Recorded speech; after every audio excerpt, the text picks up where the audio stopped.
नमस्कार दोस्तों, मैं कुणाल स्वागत करता हूं आपका अपने चैनल अल्ट्रा फिनोम में।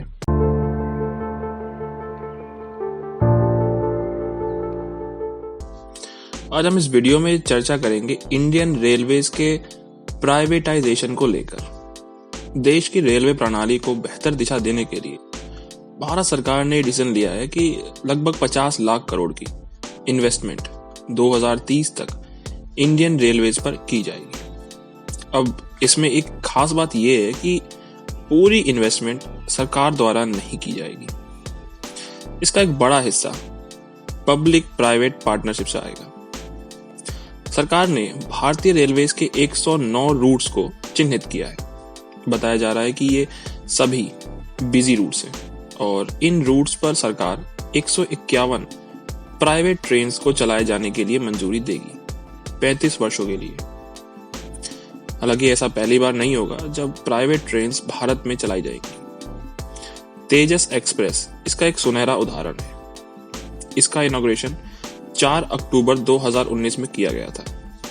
इसे इंडियन रेलवेज और IRCTC द्वारा ऑपरेट किया जाता है। हालांकि कई एक्सपर्ट इसे एक प्राइवेट ट्रेन नहीं मानते क्योंकि IRCTC और इंडियन रेलवेज दोनों ही government of India owned companies हैं।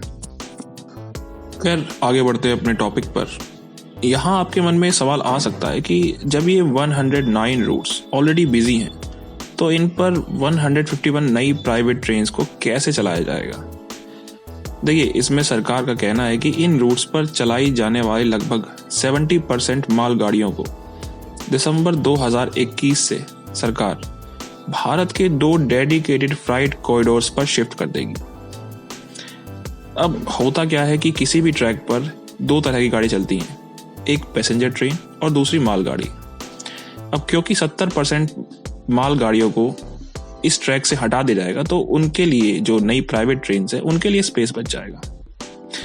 अब यहाँ डेडिकेटेड फ्राइट कॉरिडोर के संदर्भ में कुछ बातें जानना आवश्यक है। डेडिकेटेड फ्राइट कॉरिडोर या DFC पर सिर्फ मालगाड़ियों को चलाया जा सकता है, पैसेंजर ट्रेन को नहीं।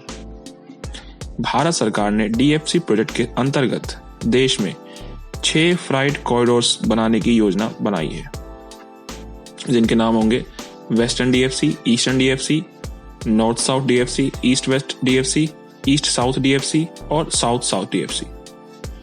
इनमें से 2 पर अभी काम चल रहा है, वेस्टर्न DFC और ईस्टर्न DFC पर, और इसके 2021 तक पूरा होने की उम्मीद है। वेस्टर्न DFC जोड़ेगा हरियाणा और महाराष्ट्र को और ईस्टर्न DFC जोड़ेगा पंजाब और वेस्ट बंगाल को। अभी तक लगभग 23 भारतीय और विदेशी कंपनियों के नाम सामने आए हैं जो भारत में प्राइवेट ट्रेन चलाने के लिए इच्छुक हैं। भारतीय रेलवे ने इन कंपनीज के लिए कुछ दिशा निर्देश भी जारी किए हैं, जिन्हें इन कंपनीज को भारत में प्राइवेट ट्रेन चलाने के लिए फॉलो करना होगा। जैसे कि ट्रेन की अधिकतम रफ्तार 160 किलोमीटर प्रति घंटा से ज्यादा नहीं हो सकती। ट्रेन की लंबाई को 16 कोचेस से कम नहीं किया जा सकता। और भारतीय रेलवे ने एक और फैसला लिया है दृष्टिहीन लोगों को मद्देनजर रखते हुए कि इन ट्रेन्स में ब्रेल साइंस का होना आवश्यक है। साथ ही कोच सर्वेलेंस, अलार्म सिस्टम और स्लाइडिंग डोर्स को भी 12 अगस्त के इंडियन रेलवेज के एक ड्राफ्ट में मैंडेटरी बताया गया है। प्राइवेटाइजेशन रेलवेज के लिए महत्वपूर्ण इसलिए भी है क्योंकि इससे होने वाले प्रॉफिट से इंडियन रेलवेज अपने बाकी प्रोजेक्ट्स पर ध्यान दे सकेगी और पैसेंजर्स के लिए भी ये एक अच्छा निर्णय होगा क्योंकि इससे उन्हें वो सुविधाएं मिलेंगी जो इससे पहले तक भारतीय रेलवे देने में असमर्थ थी।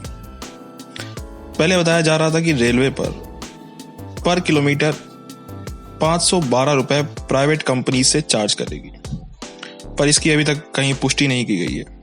इसके अलावा कई आर्टिकल्स में ये सजेस्ट किया गया है कि प्राइवेट प्लेयर्स अपने हिसाब से पैसेंजर से किराया चार्ज कर सकेंगे और इसमें सरकार किसी भी तरह का दखल नहीं देगी। प्राइवेट कंपनीज के द्वारा चार्ज किए जाने वाली कीमतों पर सरकार का कोई दखल ना होना, अगर इस पॉइंट को छोड़ दें तो बाकी सभी चीजें यात्रियों के हक में है। अब मैं इस वीडियो को इसी नोट पर एंड करूंगा और उम्मीद करता हूं फिर मिलेंगे नेक्स्ट वीडियो के साथ।